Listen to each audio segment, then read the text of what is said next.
Assalamualaikum warahmatullahi wabarakatuh.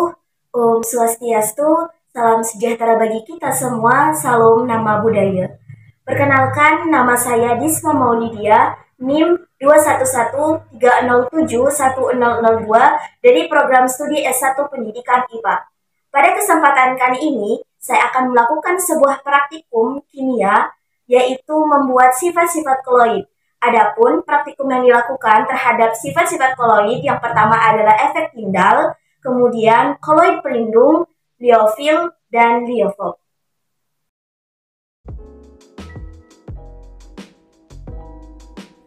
Efek Tyndall merupakan suatu gejala penghamburan cahaya ke segala arah oleh partikel-partikel koloid sehingga tampak seperti titik-titik terang atau lintasan cahaya.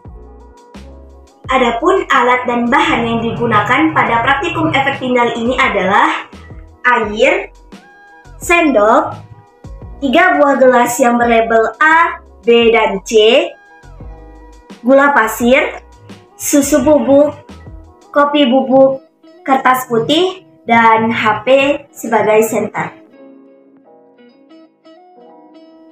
Tuangkan air ke dalam masing-masing gelas yang telah berisi label A, B, dan C. Selanjutnya, tuangkan 2 sendok makan gula ke dalam gelas A dan aduk hingga gula larut dalam air. Kemudian, tuangkan 2 sendok makan susu bubuk ke dalam gelas B dan aduk hingga susu larut dalam air.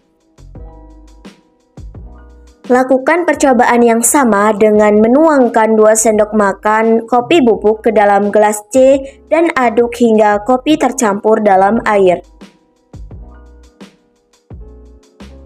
Pada larutan gula, terlihat bahwa gula larut dalam air dan terdapat satu fase homogen yang jernih dan stabil dan tidak adanya endapan. Pada larutan B, susu bubuk larut dalam air dan terdapat satu fase secara homogen, akan tetapi sebenarnya ada 2 fase sehingga terlihat larutan susu dalam keadaan keruh dan tampak stabil. Dan pada gelas C terdapat 2 fase heterogen yang terpisah secara perlahan dan terlihat tidak stabil.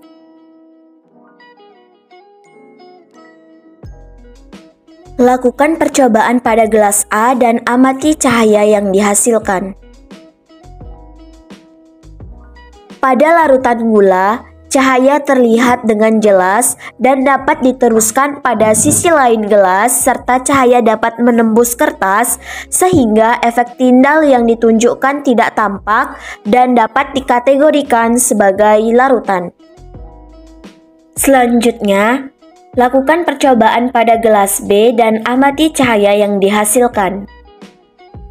Pada gelas B, cahaya tidak dapat diteruskan atau menembus sisi lain gelas, melainkan dibiaskan ke segala arah oleh partikel-partikel sehingga larutan susu ini dikategorikan sebagai koloid.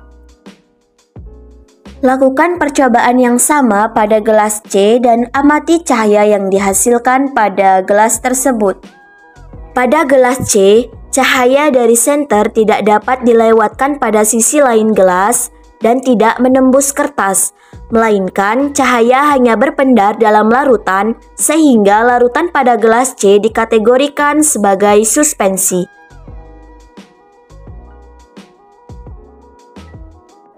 Koloid pelindung merupakan koloid yang bersifat melindungi koloid lain agar tidak mengalami koagulasi. Koloid pelindung ini membentuk suatu lapisan yang dikelilingi oleh partikel sehingga melindungi muatan koloid yang lain. Adapun alat dan bahan yang digunakan pada praktikum koloid pelindung ini adalah 4 buah gelas dengan label A, B, C, dan larutan garam, kecap, sabun cair, minyak goreng, sendok, dan air.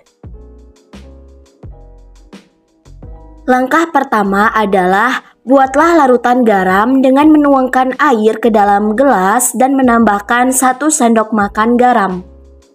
Selanjutnya, tuangkan air ke dalam masing-masing gelas yang telah diberi label A, B, dan C.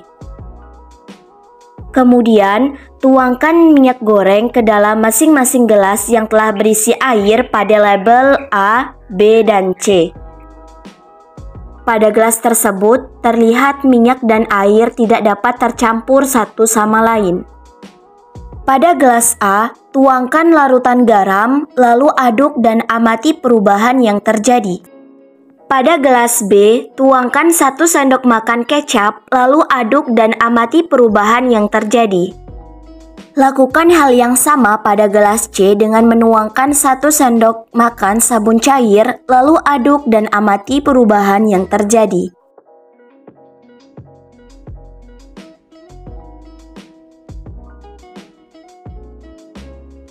Pada gelas A, terlihat bahwa minyak di dalam larutan pada gelas tersebut tidak dapat tercampur dengan larutan garam. Pada gelas B, terlihat bahwa minyak di dalam larutan pada gelas tersebut tidak dapat menyatu dengan 1 sendok makan kecap. Pada gelas C, minyak di dalam larutan pada gelas tersebut dapat tercampur atau menyatu dengan 1 sendok makan sabun cair. Hal tersebut karena sabun sebagai emulsifier.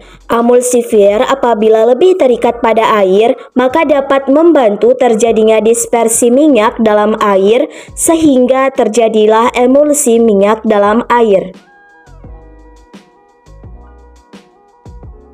Koloid liofil merupakan koloid dengan fase terdispersi suka menarik fase pendispersi. Hal ini disebabkan gaya tarik antara partikel-partikel fase terdispersi dengan fase pendispersi kuat. Siapkan alat dan bahan terlebih dahulu, kemudian tuangkan 1 gelas air dan agar-agar bubuk ke dalam panci dan lakukan pemanasan hingga agar-agar dapat mendidih. Setelah agar-agar mendidih, matikan kompor dan tuangkan agar-agar tersebut ke dalam wadah dan tunggu hingga dingin. Setelah agar-agar didinginkan, terlihat bahwa agar-agar menjadi memadat. Pada sistem koloid liofil ini, yang menjadi fase terdispersi adalah air dan fase pendispersi adalah molekul agar-agar. Agar-agar disebut koloid karena dalam proses pembuatannya terbentuk struktur gel yang tercipta karena ketika dipanaskan di dalam air akan terjadi proses hidrolisis sehingga molekul agar-agar dan air bergerak bebas. Kemudian saat didinginkan, molekul agar-agar merapat satu sama lain, memadat dan membentuk kisi-kisi yang mengurung molekul air sehingga terbentuklah sistem koloid padat dan cair. Koloid liofob merupakan koloid dengan fase terdispersi tidak suka menarik fase pendispersi. Hal ini disebabkan gaya tarik antara partikel-partikel fase terdispersi dengan fase pendispersi yang lemah. Adapun alat dan bahan yang digunakan pada praktikum liofob ini adalah air, gelas, mayones, dan sendok. Tuangkan setengah air dan mayones ke dalam gelas. Lalu, aduklah campuran air dan mayones tersebut serta amati perubahan yang terjadi. Adapun perubahan yang terjadi, terlihat mayones yang telah dicampurkan dengan air tidak dapat menyatu dan terdapat gumpalan kecil di bawah gelas. Koloid liofob disebut koloid hidrofob. Pada sol hidrofob, maka akan terjadi koagulasi walaupun hanya dengan penambahan sedikit elektrolit. Maka, zat partikel yang telah dipisahkan tidak dapat disatukan kembali dengan air. Sol liofob adalah sol yang fase terdispersinya mempunyai afinitas kecil terhadap radium pendispersinya. Sol liofob yang telah menggumpal tidak dapat diubah menjadi sol. Mayones mengandung pigmen yang tidak dapat larut dalam air sehingga mayones bersifat liofob. Pada praktikum yang telah dilakukan, soliofob tidak mengabsorpsi mediumnya sehingga antara fase terdispersi mayonnaise dan fase pendispersi air mudah terpisah dengan mediumnya dan akan menggumpal.